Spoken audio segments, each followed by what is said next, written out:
Hello there again. Feel like Forrest Gump. We've had several of these. I think this is the 62nd uh, video we've made of this blog that I started back in April. And it's called News Beyond the News. And I'm not talking about the 6 o'clock news. I'm not talking about somebody was shot in Cincinnati. It's going to rain tomorrow in Kentucky. I'm talking about the nature of what's going on in the world. And I spend a lot of my time studying prophecy, not just uh, about somebody telling me my driver's license number or what my house number is or what kind of food I've been eating or where I'm going to be tomorrow. I don't need, I'm not, I don't dig that. But it does fascinate me about the time. You know, the scripture said, knowing the time, it's high time to awake out of sleep. Jesus said in Matthew chapter 24, verse 3, that let no man deceive you. Deception is blinding. You know, it's hard to believe that at the end, Jesus says in 2 Thessalonians chapter 2, that he would send strong delusion. God said that they believe a lie and be damned. And here's the reason, because they love not the truth. See, you can stumble over a lie, but you got to seek the truth. You got to go after it. And the scripture said the power of the truth.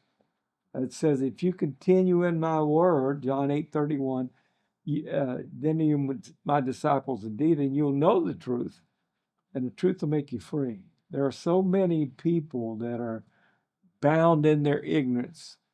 They're bound in what's going on right now, politics. They're bound in the assurance of men. They're bound in the short-term blessing. You know, stock market's up.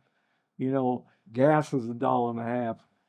All those things, everything changes the psyche of humans. You know, we're ready to sing "Happy Days Are Here Again." Well, don't be deceived. Just when we look away because something seems to be doing better, we can really be deceived. And Jesus said about the days near the tribulation period, except those days should be shortened, then should no flesh be saved, but for the very elect's sake, those days shall be shortened. And the reason is, for there shall arise false Christs and prophets, shall show great signs, insomuch that if it was possible, they shall deceive the very elect. That's the Jew and what's left of the church, I believe, after the rapture. So I know this is not the 6 o'clock news. I'll give you a little of that. And I'm aware of where we're at. I think it's 18 days into a new administration with a president like the world's never seen. You know, Democrat, Republican, Independent. This guy is different. He's much different. And in 17 days, here's a few things he's done. He's closed the border. I saw Holman, the new border czar, talking yesterday to Fox News. They're down to like 500 today, and they're expecting that to go to zero within a few weeks. What's that mean? Well, they had 3, 5, 6, 7,000 people a day coming through there to the tune of 20 or 30 million. And now they've got 10,000 troops down there. Mexico's got 10,000 troops. They also upgraded ICE and the Border Authority. And so that's a big deal. How did that happen? Because the president named the cartels a terrorist organization. And so because of that, uh, you can send the military in on them. And that's what he's done. And that's just part of it. They've opened Guantanamo Bay, Gitmo.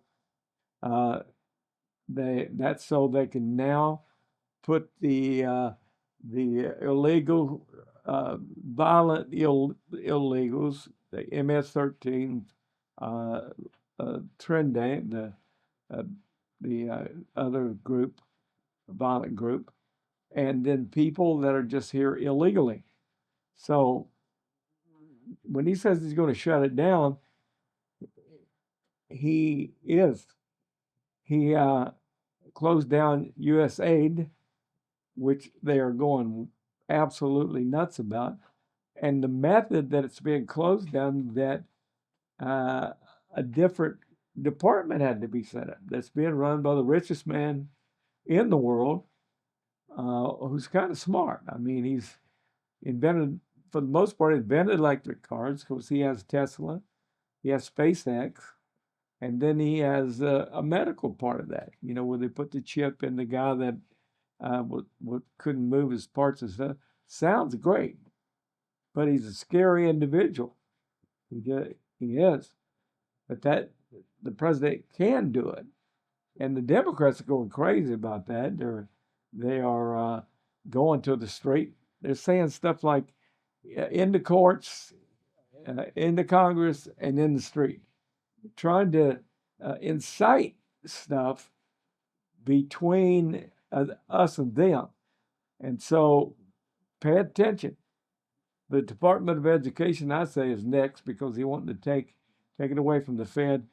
If we are 40th in the world out of 40 at the bottom, because and whatever he's going to do with it, it seems like a good idea, and the states are going to take care of it, and they can have school choice. This is in 17 days, 17, 18 days. If Cash can get in there, the head of the FBI, they're hit. There are going to be a lot of changes there, and they are corrupt. They're totally corrupt. Just alone on the president's son's computer, 45th of them signed an affidavit of it that said it wasn't nothing wrong with it. They're in trouble. Pam Bondi, who was the Attorney General of Florida for a long time, I think she's a powerful lady, great lawyer, goes after the right stuff, and she's in there, and she is shattering all kinds of ceilings because people that know they did wrong are really scared of them. Pete Hegseth, Department of Defense. I thought when he nominated him, I thought, you got to be kidding me. And one, I was ignorant. I didn't understand Hegseth's college education. I didn't understand who he was in the military. And now that he's in there, December was the strongest month for recruitment in the U.S. Army in 15 years. Why? Because they've got somebody at the helm that will stand up for them. And Hegseth is building warriors. Young men love that. And so it appears like a cabinet like there's never been. Marco Rubio, who I've always believed was a good man, the Secretary of State, he's already all over the map, visiting people, communicate with people. I like Kristi Noem from North Dakota, I believe it is, South Dakota. She's in charge of Homeland Security. And of all things, a Democrat. Kennedy's, JFK's nephew, RFK Jr., is the head of Department of Health and Human Services. People are freaking out about that he's going to pull the plugs on polio and all kind of vaccines. But we have never looked into the fact that we are the most serious disease country.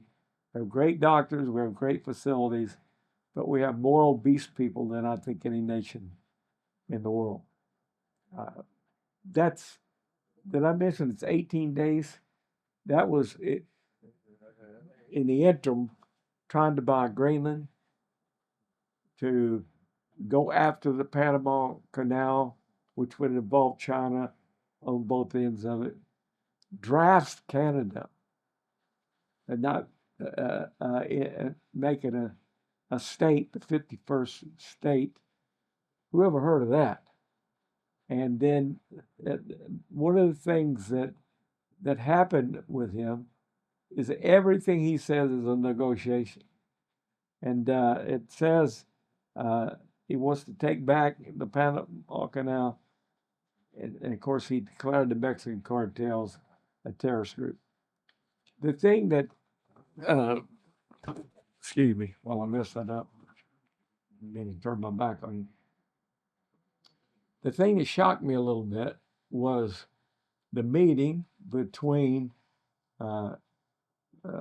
President Trump yesterday and the president of Israel, Bibi. And when he announced that the U.S. was going to own Hamas, Gaza, where Hamas was, and displaced 2 million people out of that country, either into Jordan, Lebanon, Egypt, and build houses and all that, and create the Riviera of the Mideast. And that better be a negotiation, because I'm telling you, that will never happen. God will not let Gentiles own that land. That land belongs to Abraham's seed. And so I hope it is a negotiation, but there is going to be somebody that stimulates Russia, Iran, and Turkey to come together over something. Turkey, Erdogan was just a month ago, and Turkey backed the rebels that just took Syria. Erdogan's calling for all Arabs to come against Israel, like the Ottoman Empire to be revived. And so the people that are operating feel like the world's going on forever. President Trump's called his administration the golden age for America. The golden age will be the millennial kingdom, when the lion lays down with the lamb and the bear eats straw like the bear. And so everybody's got their opinion about this. But my opinion is, I mean, you can make conjectures about law enforcement, war, whatever you do, but nobody gets to own the Holy Land but Abraham's seed. And so pray for your president. Face value if you think we're just going to be here forever. But I'm telling you, I'm just Josh. I'm just a guy that's been around for a while, but I've been a watcher for a while. And the next great thing on the calendar for the church is the rapture, the catching away of the bride of Christ. Now, men can do whatever they want. It's like with sickness. Doctors can operate and medicate, but only Jesus can heal. The only person can heal what's going on in the Middle East, it's not a president. It's going to be a king. See you next time.